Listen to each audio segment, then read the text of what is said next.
Coming up on this episode of the Struggling Mind podcast. We've got your father in here. I said, what do you mean? He said, he's got a brain tumour and he's only got 24 hours to live. I was like, what? And part of me thought that this is fake, he's trying to pull a fast one, trying to do something to get out of it. So I went up to the hospital, said he's unconscious, but he can hear. I said, can I go and see him just to make sure? So they pulled the curtains around his bed. I sat down beside him and without shouting, because obviously there was other people around, I said everything I wanted to say to him and he couldn't respond. And that was a perfect opportunity for me to do that. And the next morning he passed without trial or anything. Before we go any further, can you do me a favour and just show some love for the podcast and hit the subscribe button? Doesn't matter what platform you're listening to the podcast on, because it will just help to share these incredible stories from these amazing people. Thank you so much. Right, back to the episode. Right, Ryan, mate, as I said, welcome to the podcast. I do really appreciate your time and I'm really, really interested to see what you've got to say. And also, I'm really, really interested to understand just how much you've grown from that point as well. As I said at the beginning, we kind of know each other via socials. We've both been kind of following each other. I kind of see what you're doing. I know that you wrote a book and I know you're kind of stepping into the kind of lived experience arena as well. Which is really cool because I think you've got such a powerful story. And I think a lot of people that have gone through that, your words are going to help them. They really are, because it takes a lot of courage to kind of talk about stuff like that. You know what I mean? And so I appreciate you for coming on. I really do. Mate, do you want to explain to people or tell people who you are and where they can find you? And then we'll just kind of carry the conversation on from there. Yeah, obviously my name's Ryan. I am the author of Riding the Storm. It's about my life growing up, my childhood and all the traumas that I faced and how I've overcome them and basically turn into the person I am today. I can say for the first time in my life, I love me now and I'm happy being me. Yeah, I still have my bad days. Obviously, Lee, like last time we tried to talk, I was having a bad day, but I'm in a good place today and I'm happy to talk and share my journey with anyone who wants to listen. I appreciate that, mate. The book, it started out, what's it called? Riding the Storm. Why'd you call it Riding the Storm? Someone else come up with that title. It's basically kind of means when you're in that mental health episode, you're actually in the storm. You've got waves crashing around you and things like that, and you're looking for that lighthouse to keep you safe so you can obviously come back to shore. So for me, when someone said that to me, it just felt like, yeah, when you are in that place, you are riding that storm, you are in the middle of that episode, and like I said, waves crashing around you, turmoil, you don't know if you're coming or going, you don't know if you're going to sink, you don't know if you're going to stay afloat.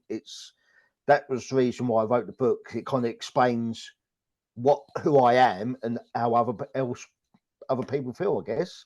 Yeah. Who are you then? Well, I am a survivor of a lot of trauma. I am a survivor. I look at it as that I've come through the worst I could possibly think anyone could go through. I know there is things in there and people have a different opinion. For me, what I've been through, not many people could come through that and do what I'm doing now. Yeah, I get that, mate. All right, so what's the book about? It basically just talks about my childhood growing up. Obviously, me and my brother were both sexually abused by our own so-called father. That's the only time I'm going to use that word in the book, and any other times I call him sperm donor because that's kind of all he ever was. So I talk about the things that happened between me and my brother and the journey it led us both onto, and to me getting diagnosed later in life with borderline personality disorder, which is brought on through trauma experiences. So it kind of makes sense, and I kind of explain in the book how I got my diagnosis and how I've used that to relearn to live as I possibly can in the best way I can and be the best version of myself. I like that. I do like that. Mate, I don't know where to start. I know this is obviously around this subject, it's a very hard thing to talk about, and it's a very difficult thing for people to listen to. And I think this is why these things are important, because it's your version of events and it's about you, you know, and we get to hear it from your perspective in that sense. Where would you feel comfortable starting? At the beginning, you know, All right, mate. I try not to go into too much detail because I don't want to ruin the book for anyone No, else. yeah, I was going to but say, but but obviously, mate. I'll go with the gist of what happened. Yeah, my childhood growing up was awful, you could say. But for so many years, I thought that was normal. Indoors, my mum was the best mum I could ever wish for. She's still my best friend to this day, and I love her to bits. And she is my hero, you know, for everything I was going through.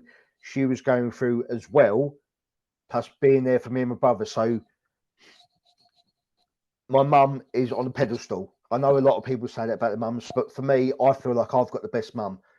But on the flip side of that, the father side, the sperm donor side, he was an absolute narcissist, abuser physically to my mum, a peeping Tom, paedophile, you name it, that was him. Do you know what I mean? When I said a minute ago that I felt like my childhood was normal because I felt like everyone else's was the same, because whenever anyone else come round our house, he changed. He changed into this nice person who was pleasant to everyone else and that, and you know, always friendly. But as soon as that door shut, that's when it went back to horror, basically. So I just assumed growing up that when I went around friends' houses, it was all nice and nice, but as soon as their door shut, all hell broke loose there. So it wasn't until the age of 11 when my mum left him that I kind of started seeing how life was supposed to be and not how I thought it was. That's huge, because you're, you know, for that the informative years of your life, you've been led to believe that the way that you were brought up and the environment that you lived in was just the same as everybody else's. Yeah. And then to come out at 11, you know, once your mum decide, you know, leaves your dad and she takes you away, all of a sudden you've got to adapt and adjust. And it's kind of like everything that you've learned to believe is real, it's not. Yeah, because I remember when the day when she was packing her stuff up, I couldn't believe it. I was like, why are we leaving? You know, what's wrong? You know, why? But my brother was so adamant about leaving. He was 4 years older than me, and so he was 15 at the time, and he was so happy at leaving. I'm like, why? Why are you happy? Why am I so sad in that? But obviously later on in life, I found out the reason why he was so happy. But we'll come to that in a minute. So for you then, the abuse at home from your dad, what age did that start? For me, the sexual abuse only happened once, but that was later on in life. This was when mum had left him, Right. but I didn't find out till later in life, even after years after it happened to me. It was happened to me to my brother between the age of 5 and 15. So now I know why he was so happy about leaving. Right. So for 10 years, he put up with that. You know. And so for You you, know, was it, me so you and my said it was, brother had different kind of childhood. So I was a very, go on, mate. sorry, I was such an outgoing child. I was always out playing with friends, but my brother was always indoors. So I think that's how comes he got everything, because he was always at home. Excuse me.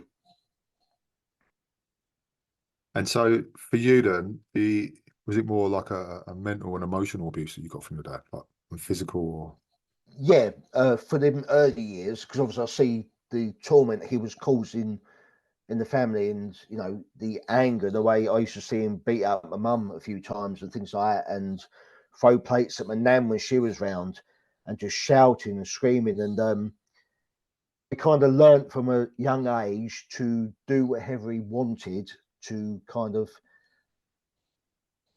keep the chance of physical violence or angriness or violence in any way, shape, or form to a minimum. So that was the outset and the life I led even after we left home, because I just assumed that, you know, that's what we do. We just do whatever he wanted. So mum didn't get any abuse. So it's almost like you're in survival mode. Yeah, I think I've been in survival mode for most of my life, to be honest. Surprise. You know, you're coping strategy, ain't it? You know, we Yeah. kind of use that to actually, you know, to kind of sustain that level of survival. So when you left that, so obviously when your mum left at 11, you know, did things change for you in any way, like good or bad, or?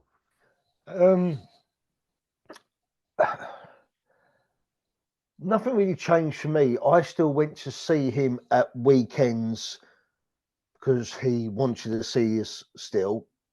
Brother Kev refused, which obviously now you look back at it, you can understand.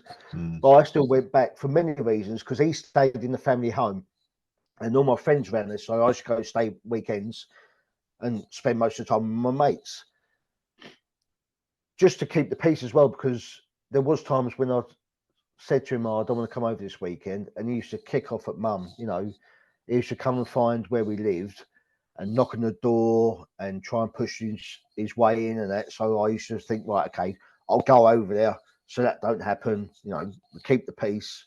Mum's okay, and he'll be okay. Yeah, it still wasn't great, because I remember waking up sometimes at his. And I come downstairs, there were strange men on the sofa, and I'm like, who the hell's that? And he just said, "Oh, it's my friend," or a friend needed a place to stay. But they weren't his friends. It was just random blokes he was meeting and bringing them back to the house, even when I was in the house. What drinking or and stuff, or like, are we talking Yeah, random? yeah. Well, I don't know physically what went on because I was in bed, but I can guess there was probably some sexual activity going on, or drinking, or drugs, or something. Do you know what I mean? You know, it's just weird that these random men just turned up out of the blue. Did you ever feel safe there? When I look back at it, I wasn't safe, but I didn't know any different. So, but yeah, when you look back, yeah, I probably wasn't safe. You know, anything could have happened. Yeah, because it's just random people. You know, you don't know Yeah. these random people. You know, in that sense, and so like, man, that's a lot. I mean, I'm just trying to get my head around that. You know, at that time, and so for you then, so that was normal behaviour, and obviously, you know, your brother has obviously got his stuff that he was dealing with at the time. What about your mom? Well, how does she feel about you going back to your dad's for the weekend? I don't think she was overly happy about it, but I think that she kind of let me do it so she didn't get any crap from him. I think now, looking, if I ask her now, she probably would say that she wished that she never sent me or let me go. She would have thought to keep me at home with her. Yeah, of But course. hindsight is a great thing, isn't it? It is, mate. It is. Was your mum aware of the abuse? Not the abuse that happened to Kev or myself later in life. You know, she didn't find out until I spoke up when I was due to get married, and I was 25, 26 at the time. All right. So I'm just trying to track the timeline here, and again, Yeah, without yeah, yeah, revealing yeah. too much from the book. So you left. Your mum left your dad when you was 11. You moved out. You and your brother. Is it just you and your brother? You got your other Yeah. siblings, and then obviously you moved in. So for you then, like from 11 onwards, what was your life like? I was a bit of a shithead as a child. I used to have really bad anger issues, especially when I come back from his, and I don't know why. And I used to be a little git to my mum and that, just shouting and screaming. But apart from that, it was a happy home with just me and my mum and brother. You know, we made some great memories and that, you know. But yeah, it probably could have been better, but my mum done the best of what she could, the situation she was in. You know, she didn't have a job, so she was cleaning houses and things like that, doing odd jobs just to try and get some money to come in to put a roof over her head. And like I say, she's my hero, and everything she's done it for me and my brother. And yeah, I love her to bits. Yeah, like I I'll say, say I'm a mummy's boy. I don't care. I don't mate, care. own that, own that. I'm one of I them. do. Mate, just something just telling you said then, you said like when you used to come back from your dad's house, you was really angry and you didn't know why. I'm kind of thinking from what you said earlier on in regards to the way that your dad communicated verbally and physically, that's probably why, because you're in an environment with a person that you're going to pick up some learned behaviors. And so if his way of communicating is to shout and scream and be physical and very vocal, you're going to repeat the same thing when you go back to your mum's Yeah. because you're meeting him at that same energy. Yeah. Do you know what I mean? And when you go back and you're back home, as you said, you know, it was nice and it was a nice family home and it's quiet, you're adjusting to that. So Mm. you're now you have to dip your energy down to kind of meet where your mum and your brother are. And you know, so that might be where you get some of that anger from. And there's obviously other places that comes from as well. Yeah. That makes sense. It really does. And so at school, what was you like at school? I was a quiet child. You know, I had my friends and I loved playing football and that, but when it come to talking up in class or things like that, you know, I kept myself to myself. It was it was hard in school because, especially going into my GCSE years, things started to happen in the papers, the local and the national, through him. Um, Things about him, what he was doing, what he was up to with other people, not with me and my brother. You know, there was other scandals that he's involved with, other young men and things like that. And when I was going for my GCSEs, there was a bit in the Daily Star. He'd gone up to Woking to play Father Christmas, and the local paper heard of this, and obviously knew about what he'd been to court for in the past. So it ended up in the national paper as I was going for my GCSEs, which was hard because no one actually said anything to me, but I could just sense people were thinking that's his father. That's, you know, look at him, you know, I wonder what happens though. And you just, I don't know if it's just me overthinking, but at the time I just swear people were looking around at me all the time and smirking and that, and it sent my confidence really low.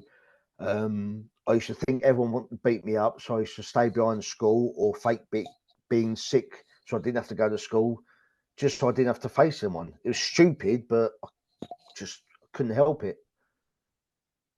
Mate, that's your fight or flight. Like you're surviving. I mean, Yeah. I don't even know how that would feel to kind of read something like that. So what was he? I mean, what was he abusing? What they young men, boys? I mean, what was it?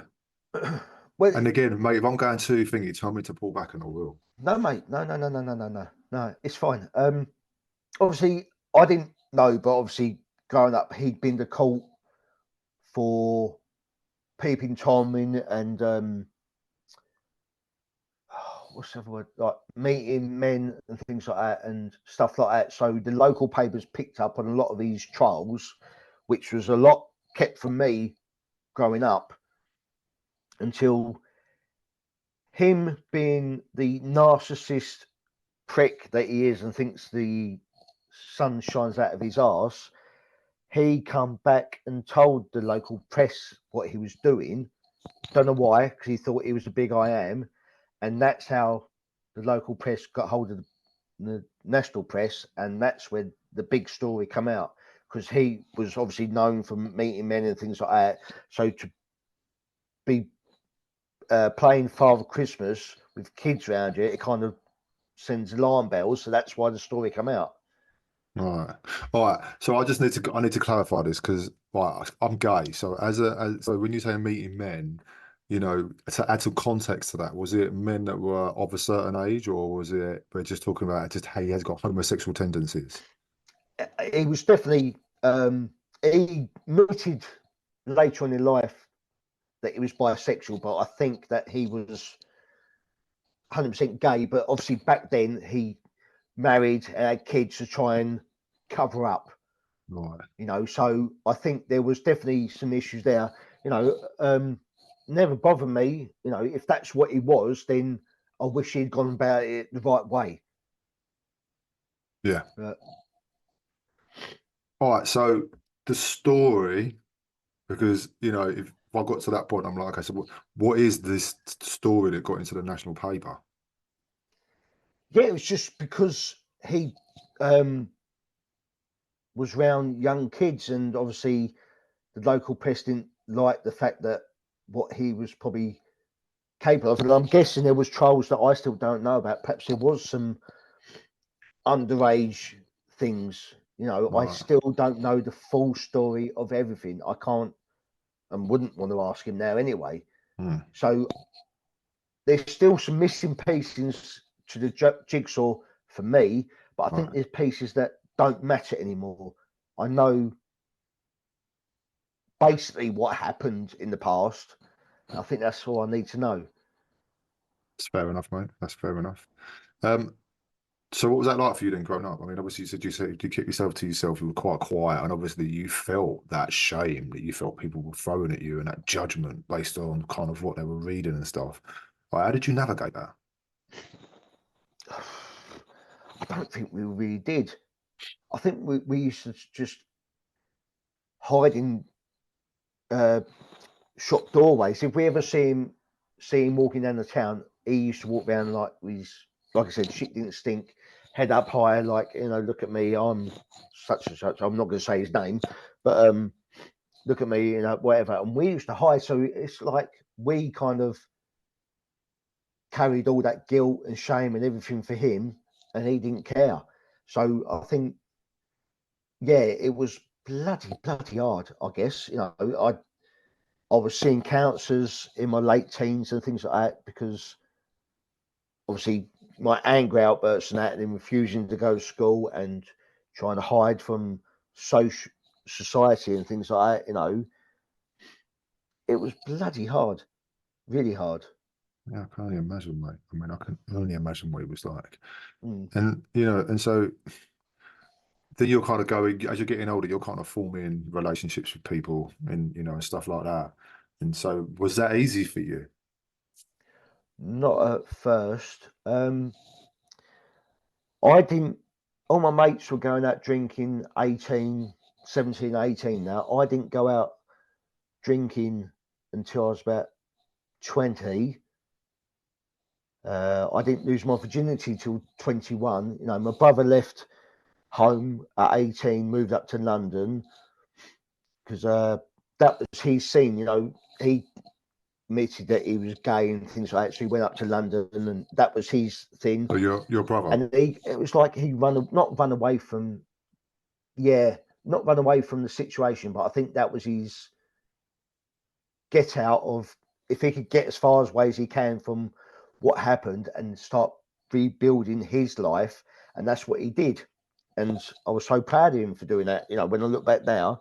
But for me, I struggled to meet people, especially when, like I said earlier on, that the sexual abuse for me was later on in life. Mine was 19 when I went round to, or when I physically saw him last. I went to stay at his flat because he moved, and that's when things happened. And when I say that to people, normally they say, "Well, you was 19.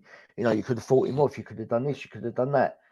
But like I said earlier on, growing up with learnt behaviour of doing whatever he wanted to keep the peace, whenever I was around him, I was like that little child again inside.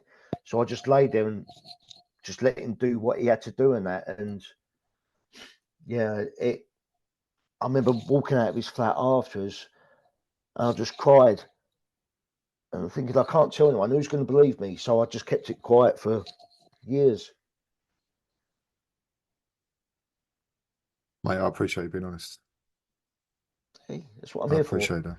Are you all right? I'm fine. You know, it's hard to talk about it because obviously you remember things like that.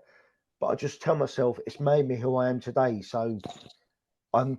It's going to sound weird. I'm grateful I kind of been through some of that shit because I love me now, and I wouldn't want to be anyone else.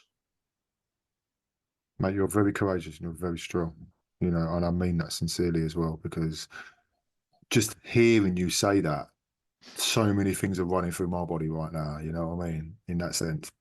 And that's just hearing somebody else's story. So Yeah. I can't even imagine what it's like to actually live that. Um, so you kept that quiet, like you kept that quiet for what? For how long? How did you keep that quiet? Um. I thought if I didn't talk about it, it never happened. I get that. And like I said earlier on, like who'd believe me? Who would believe me thinking that a person who's supposed to protect you no matter what would do anything like that? And I never heard of it happened to anyone else before and that. So I just kept quiet for about 6 or 7 years. I kept quiet.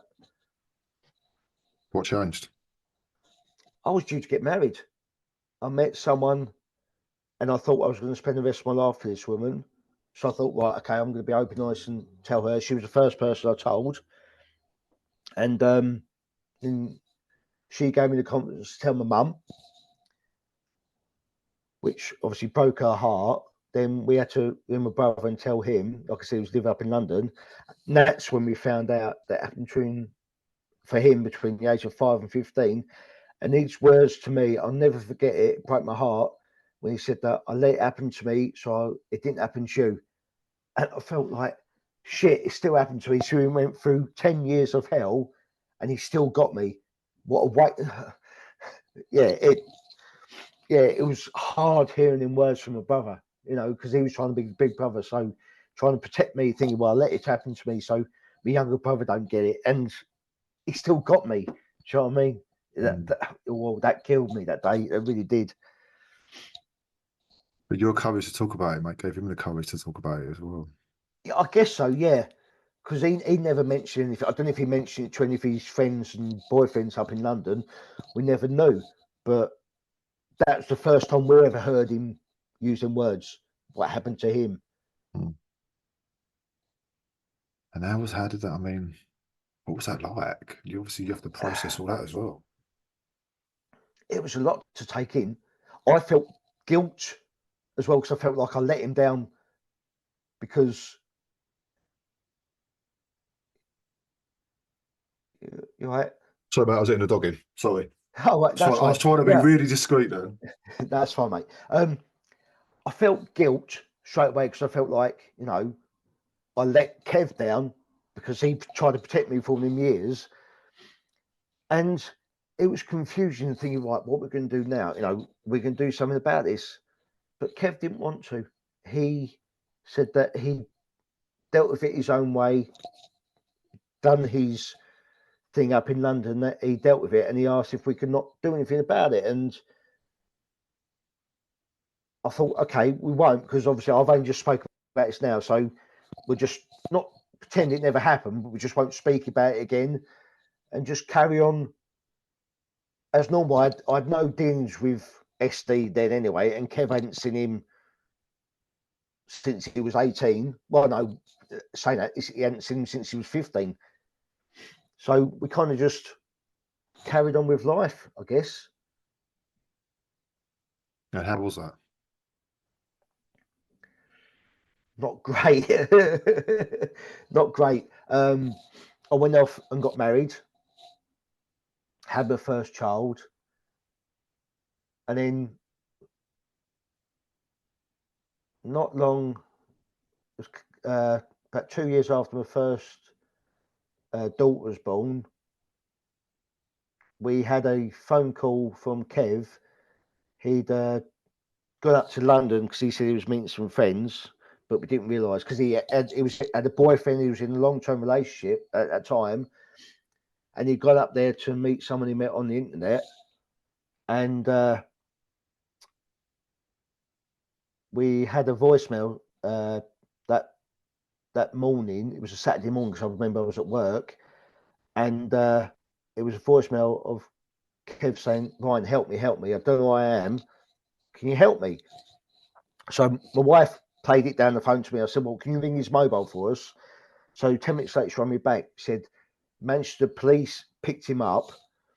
He was walking the streets early hours of the morning, fat lip, black eye, and things like that. He'd gone up and got date raped by 3 men, and managed to get himself out of the flat eventually. He can't remember how. And the milkman who was doing the rounds in the morning picked him up and took him to the police station. So we had to drive all the way up to Manchester to pick him up. And I remember we put up in Manchester police station, pulled up in the car park, and I said to my wife, I said, "Look at that old man there standing at the stairs. He looks familiar." I thought, "No, that's not old man. That's my brother." And from that day on, our roles reversed. I become the big brother. I looked after him. And that's when life took a curveball, you could say. Things started to change. We spoke to the Manchester police up there about what happened to us. And then they run Kent police. When I brought Kev back to the Isle of Sheppard where I was living at the time, brought him back with us, and we started the process of getting SD done. Oh, so that changed his mind. It was kind of taken out of his hands. Right. We decided that we was going to do, not behind his back, but not like trick him, but call the police round to make a statement when he was down in the island and he didn't know they was coming round. So I had to do a tip run. So I asked him to come with me, and my mum and my wife at the time called the police. So by the time we got home, they was there. So like I said, we felt shit for doing it, but we thought, no, we've got to do this, Kev. Look what's just happened to you. This is another reason for everything you've been through. This is another reason why you're doing this to yourself. A little backstory on Kev, if that's okay. Of course, Like I said, he went to London when he was 18, doing his hit the gay scene and things like that. He was loving life as far as we knew. But little did we know that he'd slept with some random bloke and got HIV, turned into full-blown AIDS and hepatitis C. So we assumed back then medicine wasn't as great as what it is now. We always thought that he won't have a long life, as we thought, but so, and then obviously this incident in Manchester, I just thought, everything you've been through, Kev, plus him 10 years of abuse, he can't carry on. I'm not saying what happened to Kev pushed him to go down that road, but I know it didn't help. For having 10 years of abuse, you just assume that that's what love was. And he admitted later in life that he slept around because he wanted that affirmation, that love, and it kind of cost him his life in the end. Mate, that's just so, it's tragic. It is. That man has got so much trauma, but yet he's normalized it because somebody that was in authority, somebody that he loved and trusted and cared for him, taught him that was normal. Yeah. And it weren't, and he's looking for that acceptance, especially in an intimate way. It's difficult anyway, to try and find intimacy with another man, knowing full well that you're carrying scars in that sense. So a lot. So how is it? Did he ever get any kind of like, so sorry, mate, going back. So you got back to the house, the police were there. Yeah. So I took Kev in, and obviously they were sitting there. He kind of freaked out a little bit, but I said to him, "Look, Kev, we've got to do something, mate. We've got to." So we sat separately. My mum sat with Kev, and I went upstairs so Kev could do his unofficial statement, just to let him know what happened and things like that. Then I come down and done my unofficial statement. Then they went off to do what they got to do. But I remember when they sat down with me, they admitted that they've been after him for years for obviously all the things he'd done, but they never knew he had any kids. They never knew. In any of his interviews, he admitted that he had kids, and I felt so like, Wow. yeah, and I was like, you're joking. You never knew that he had kids. How could you not know? You could have safeguarded us a bit better. You could have come to us years ago.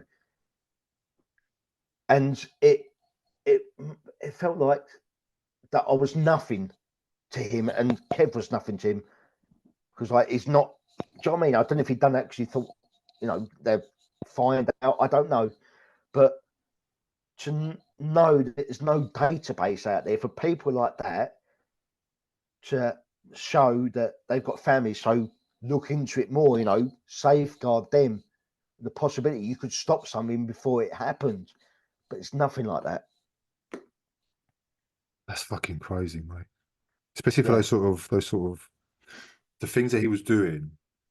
The first thing you do is find out family, immediate family, nephews, nieces, stuff. You know what I mean? That's kind of my train of thought. We're like, right, let's go and have a look at family dynamics. You know what I mean? Like for them to not, because he didn't say, like, come on. Yeah.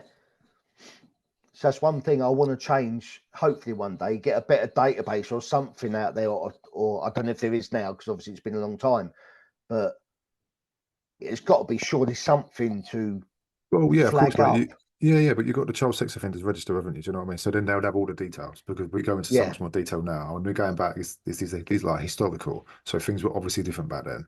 But now things have come on so much more now, and there's so many more things that kind of protect us. But I mean, for you and to find that out and then to go, oh, we did know, but we didn't know this. It's kind of that's the fucking pertinent piece of information. I can laugh about it now, but at the time, you was like, "What the fuck, really?" I know. So once you've given these unofficial statements, and how was your brother then? Once he obviously got over it and he was processing that, how was he? Did his character trying to change the? It's weird. It's like a pressure was lifted off of him. It's weird. It was like it's like he kind of relaxed a bit more. I don't know why. It's weird. It's weird, but How did you feel then? After that, he didn't stay on the island for much longer. He went. Sorry. I had a mixture of emotions. I was scared because I wasn't looking forward to, the possibility of going to court and stand up and being questioned and things like that. But I kind of just thought, I'm doing this for Kev. I wasn't doing it for me. I'd done nothing for this, for me. It was all for him. Because, like I said, that Manchester, roles reversed. I've become the big brother. So I was kind of taking charge, looking after him and make sure he got some justice. So you kind of see his vulnerability then when you picked him up at the police station? Oh, definitely. I saw the real Kev for the first time. And you kind of see him like that and just took responsibility. Yeah. But also, mate, you were dealing with stuff as well. Do you understand what I mean? And you've now got a child of your own. Yeah. I kind of just pushed everything deep down with me and that was the worst thing I could have done, to be honest. Obviously for later on in life, that come and backfired, but at the time I didn't see any other choice. I just knew that I had to do this for Kev, and that was my main goal. I didn't care about me. So, mate, it's an honourable thing to do. It really is, and so once that, obviously you've done the statements and stuff like that, how was it between you and Kev then? I mean, you staged an intervention in a way. Yeah, we got more in contact with each other more often, and he was coming down to stay more. He was coming back to Yarn, where he hated coming back to Yarn, because obviously that's where it was. So he used to come down to see his eldest niece more, obviously my eldest daughter. And then life can be so cruel sometimes, and this is where I got the biggest kick in the teeth. I'd gone and done my official statement at the Sittingbourne police station, and Kev was due to come down the week after, but he'd got gastric enteritis where he was visiting us for a couple of nights and had to go back to his hospital in Chelsea, Westminster, where he had his checkups for his HIV, and they kept him in, plugging through the water and things like that because he was so dehydrated. And Mum took him up there, and she come back on a Saturday, and on the Sunday I rang him in the morning and said, "How you doing, Kev?" He said, "Oh, I've managed to get some food down and some water. Hopefully come home today or tomorrow." I was like, "Oh, sweet, you know, I'm off to work now. Love you, mate." It's about 10 o'clock in the morning. At 10:15, they found him dead on the floor. Mate. Shit, Ryan, I'm so sorry. He had a burst aneurysm. Fuck. Yeah, at the age of 33. Mate, I'm so sorry. That's right. He had a fucking eventful life, bless him. You know, I think he was just knackered, and that was his time. Do you know what I mean? But yeah, it threw a massive spanner in the works. It really did. You know, but yeah, I remember because I was at work and I got the call from Mum saying this is before we found out he died. We first of all we was just told he collapsed, and his partner at the time come from all the way from Greenwich down to the island to pick me and my mum up to drive us back up to Chelsea. And on the way up there, the hospital rang me a couple of times and said, "How far are you?" I said, "We're just on the outside of London. Won't be that much longer." And my mum was saying, "Who's that?" I said, "Oh, it's just Kev asking how we are." Because I'm thinking, this ain't right. The hospital asking where we are. This ain't right. And my brother's partner dropped us off just outside. He went down in the underground car park and parked the car. Me and Mum went up, and we got to the ward where he was on, and pressed the buzzer, let us in, and we could see Kev on the bed all wired up. I was thinking, what the fuck's happened? But we couldn't go to him. They took us straight into a room, wait for Kev's partner to come up. We sat in the room, and that's when they said he had a burst aneurysm, and his brain has swelled that much. He started working his way down his spinal column because he had nowhere else to go. And they said that the chances are he won't make this. They restarted him, put him on machines, and said that if by a miracle he does survive this, he'll be a complete vegetable. So we sat by his bedside all night. This is the weirdest night I've ever had. It was the most surreal but loveliest night ever. We called his friends from up in London. We all sat around his bedside all night, saying about stories about him and that. And I'll find out some stuff about Kev that I never knew, what it was like in the club scene and things like that, and the sense of humour that he had up there, and how much they all loved him and that. And yeah, it was surreal because he was all sitting there still talking to him. The machine was keeping his body alive, but like he was there talking back to us. It's like I said, it's the most surreal but wonderful and perfect night ever. We was there for the wrong reasons, but it's so weird. So we stayed there all night, and then the next morning they come around and done some tests again, and they said that, you know, we're gonna have to turn the machine off. So we all agreed, and when they said our final goodbyes before they turned the machine off, and then it'd gone. Well, technically he'd gone the day before, but that was the last when the machine turned off, and just watching the blood drain from his body and that, it was not nice. not nice, but whew. You're right. Yeah, I'm cool, mate. Sure. I'm cool. Yeah. Do you want to take a break or something, mate? Do you want to get a drink or anything like that? No. I'm Sure. good. Mate, I don't want to push you any further than you need to go. It's weird. I love talking about it because it's a tragic story, but I get to talk about my brother, and that doesn't happen much now because obviously that was 2007 he died, so that's 17 years ago, but it still feels like yesterday. But I love talking about him. You know, I could say some stories about what happened between me and him as kids. You know, but yeah. Well, give us one, man. Give us one. Give us a One, story. obviously growing up, we always, like I said, come out gay and that, but it was something we always knew but never spoke about. And when we used to get our pocket money, we used to go around the local Tesco's and get a toy each. I'd get me action figure or He-Man or Star Wars and that, and Kev got his My Little Pony, Surveillant Family. It was crazy.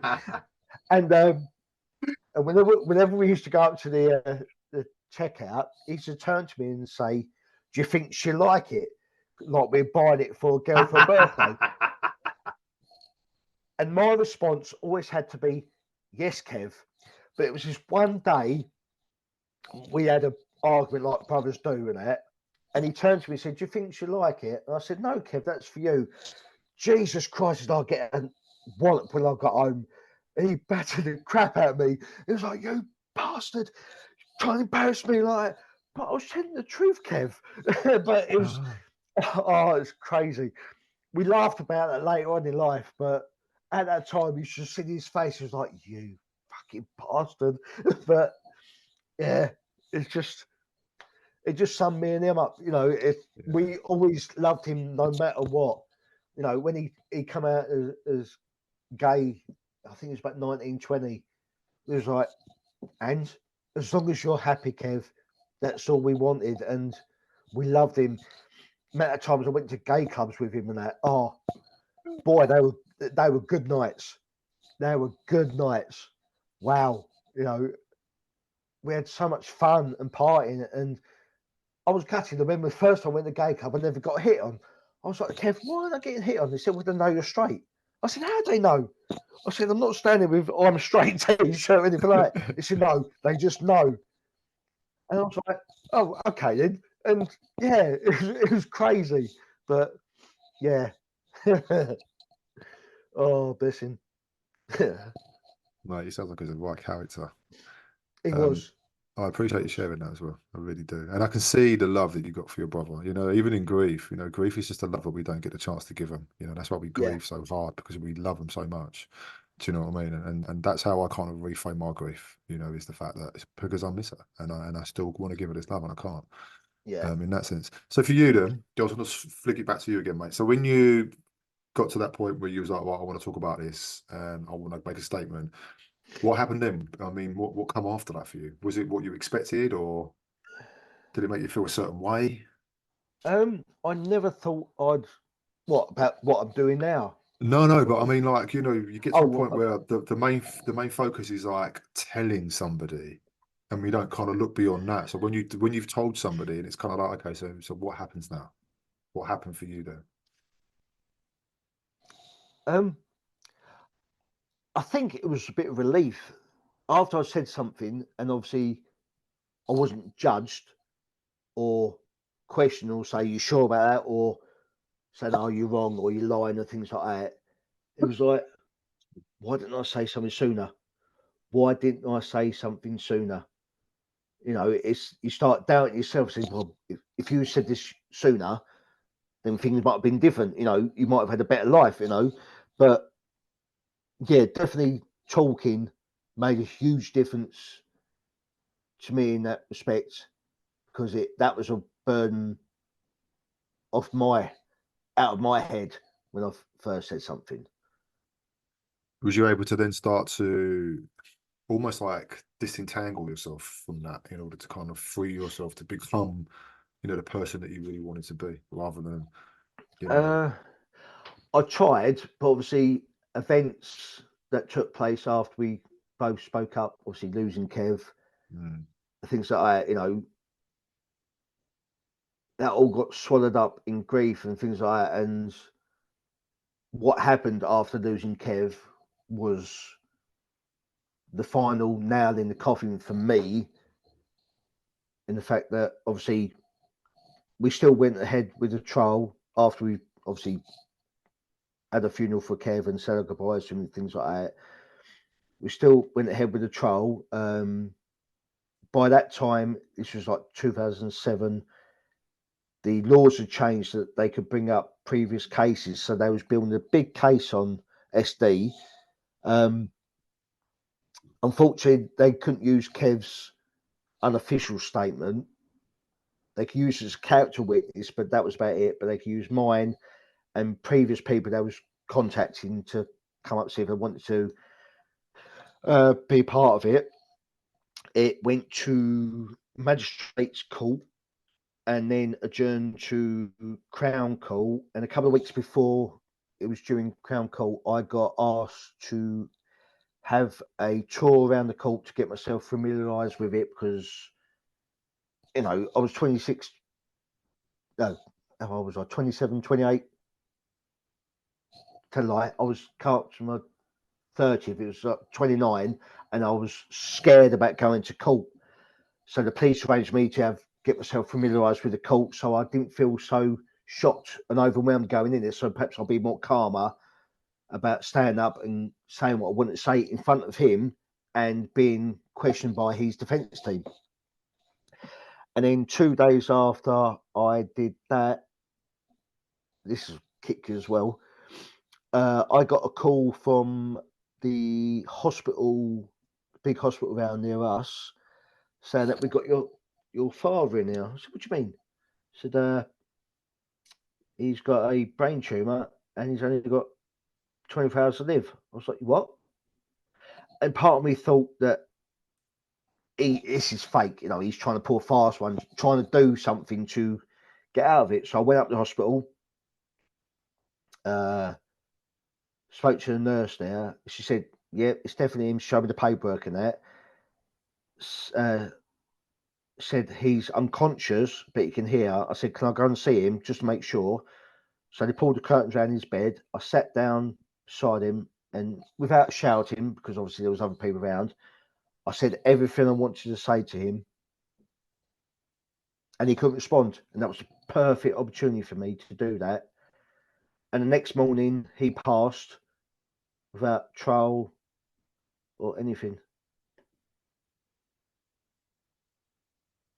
So what kind of impact did that have on you? It kind of made my life nosedive, basically. That's when my life hit rock bottom. I'd already had my second child by then, and I just gave up on life. I had an affair that ruined my marriage. I started going sleeping around, drink, drugs for years. That was 2008 SD passed, and from 2009 until 2017, I was in and out of other relationships. I was drinking, drugs, sleeping around, having affairs with other people, other married women and things like that. I just don't give a crap. I just wanted to hurt myself in any way I could. I felt like that was, what's the point? There was no justice in this world. And yeah, that's what I did all the way till 2017.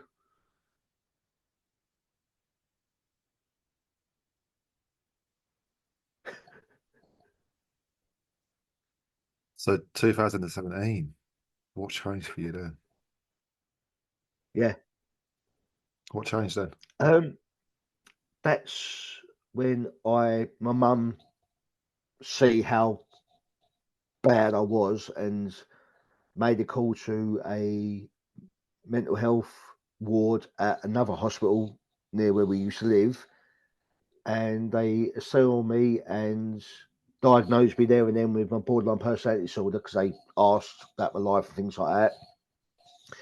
Put me on group therapy with other people with the same condition, And that's when I started feeling like I'm not alone in this world, even though they're all there with different traumas, but they're all there looking at the world the same way as me, feeling the same way, have the same triggers, the same everything and that. And that's when I started writing my book. That's when I run my first London Marathon in 2017. I followed that up in 2018 and 19, and just been working on myself ever since then until I am here today. So 2017, then life changed because you started to realise, or you got shown that actually you're not the only person that's suffering with this, and that you've Yeah, got similar experiences to other people, not necessarily exactly, but no, their vision of the world was the same as yours. yeah, That must have been a yeah. game changer for you. Oh yeah, I remember coming out my first group session and I sat in my car and I cried. I felt like I finally found somewhere I belonged. It's like I'm around people who are just like me because I always felt like I was different to everyone else in the world, and that. And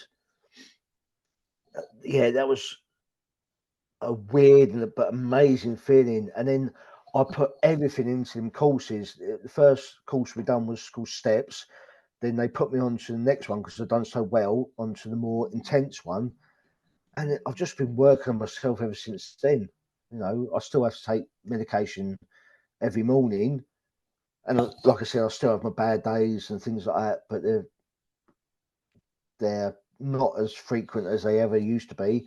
I finally met the woman I'm marrying this year, so I'm getting married again, and I finally feel like I deserve to be loved. I love myself, and I feel like I'm looking forward to the future and build something that still remembers my brother, and something to know that what he went through was worth it as well. I'm turning it all into a positive, and I'm owning our story. I'm owning it and putting it out there so others know that they're not alone and they can talk about it like we did. Mate, that's a beautiful thing.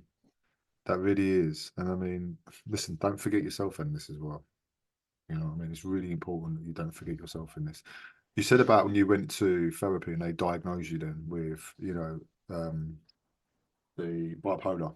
So for you then, once you worked out that there was something that was slightly different with you, but now you was aware of it, what did you then start changing about yourself to start to adapt to that? You said something Um, about steps. Is that a program? yeah, it's a program called Steps. Yeah, it kind of makes you learn the tools to live with what you're given.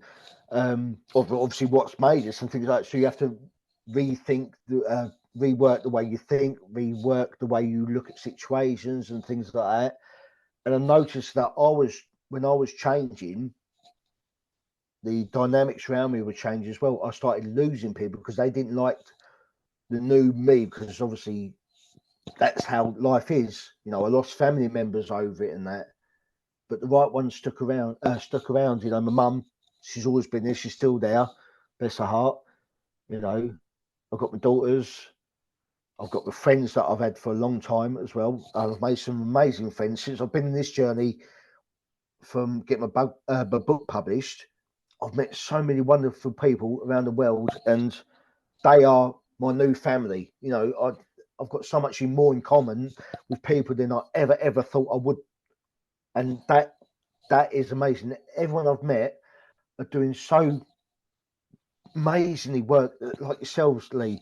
You know, we're all there for the same reason. We all want to make a difference. We all want to make a change. We all want to make it more understandable, more easier for people to reach out and talk, to be understood, and just to feel loved. We want, mate. We just want to be accepted for who we are, you know. Yeah, But I just don't want to lose myself again, you know, for me. And I remember what it was like for me. So I know that there's loads of people that are feeling that same way, you know, and I think it's down to us. We have a duty to support them, guide them, you know, give them the knowledge, the insight that we got, you know. I think for us to keep it to ourselves is wrong. So that's why I do what I do. And I think that's why you do what you do. So from where you are now today, Ryan, what does the future look like for you? um, I was talking about this on the Zoom call I had yesterday. I want to carry on, do what I'm doing, go out doing more talks and that. I'm looking into getting a documentary made. I'm looking into getting funding and things like that. You know, I've got the contacts. Get my story in more of a visual form, so it gives another platform so people can see it and understand it, and maybe think, well, if he can do it, I can do it. You know, so get that documentary made and just carry on being happy in me. Basically, you know, doing what I want in life. You know. How do you look after yourself? Well, I need to give up smoking. That's one thing I need to do. I like ask the question, how do you look after yourself? Well, actually, this is what I need to do, not what I'm doing. Yeah. I still look after mostly my mental health. You know, I know when 90% of the time, I know when to take a step back if I can feel one coming on. The odd one slips through and I can just go bang like that, and I don't recognise it and I can't catch it quick enough. But yeah, 90% of the time, I'm in that place now that I can recognise the signs. My partner, she can recognise the signs, so she can kind of let me know as well. She can say, "You're right," because your face is telling me something different. And I'm like, "Oh, I don't know." My mind's playing, and I start talking to her about it, and we kind of talk it through before I start going up them levels. So yeah, my mental health, I'm looking after. Physical health, yeah, perhaps I should do a bit more. You know, after doing my running days and that, I kind of stopped running and that because my knees are buggered, mate. My knees are shot to pieces. But yeah, perhaps I will perhaps go swimming, do something that's non-impact. Walking's good for that, mate. Yeah, I do a lot of walking at work and that, so yeah, that helps. Walking's good. And, you know, one of the key things you just said there was the fact that you talk. You know, you're talking to your missus, you're telling her, she's noticing you, which means that she sees you anyway, mate, which is such an incredible thing when you've got a partner that can see you. And she's recognizing changes in you, and she's saying to you, "Are you all right?" And you're going, and she's making you question it, and then you're talking about it because she's saying to you, "I'm happy to go there with you." Yeah. And when you get somebody like that, mate, you have to keep hold of them, right? Because they're special. Oh, yeah, she ain't going anywhere. I've told her that. I said, They are I was special, stalker. I wouldn't, but I've got one, and I have to remind myself just how grateful I am, you know, yeah, because it's one of those people that we give them all the shit in the world, and we know we're doing it, but we can't stop. And then I just want to be a better person for him. You know, I want to be a better husband for him, which means that I have to look at myself rather than throwing responsibility and blame in his direction. It's kind of like, what do I need to do? How does he need me to show up? And as I said, man, you've got a good woman there. You know what I mean? She's bringing out the good. She's obviously bringing out the good in you. oh, definitely. You know what I mean? So where can people find you? I've got my Instagram page. I've got a Facebook page called Ryan the Storm. Right. I've got my own physical page as well, Ryan Harland. So if you just want to check in on me like that, not just the book and that, just see how I'm doing. Yeah, just type in Ryan Harland, you find me, or Ryan the Storm, and you find that as well. Ryan, I think you're an absolutely incredible person, mate. I really do.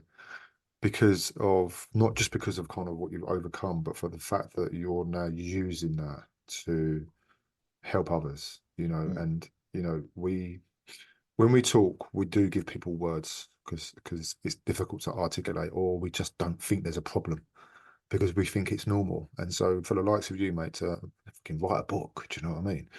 But also go out there and talk about that.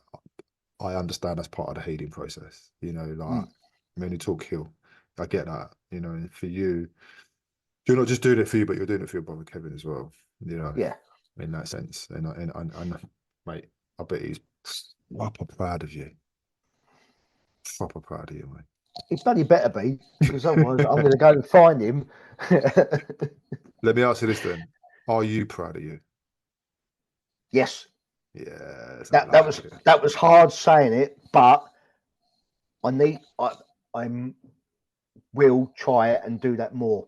Be more proud of myself. I'm my Look how biggest far, critic.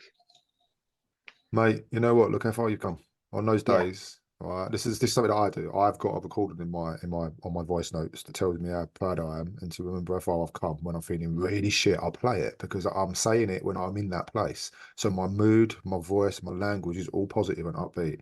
And so I play it to myself and I'm like, actually, you know what, mate? You are, because it's my voice. Yeah.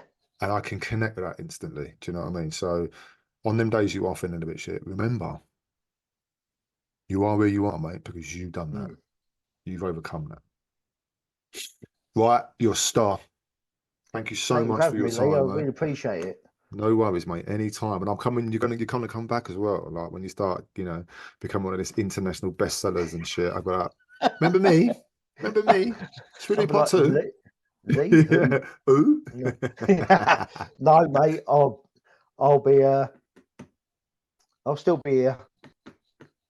Whatever Oh, comes, I'll still be here. But yeah, we'll definitely stay in touch. yeah, definitely, mate. Now I know where you Yeah. are. You know what I mean? I'll come and stalk your ass. Right. I really appreciate your time, mate. I really do. No, thank you. It was my honour and privilege. Thank you. You're welcome. Thank you for listening. I hope you enjoyed that. Don't forget to leave a review and subscribe. Thank you for listening. I hope you enjoyed that. Don't forget to leave a review and subscribe.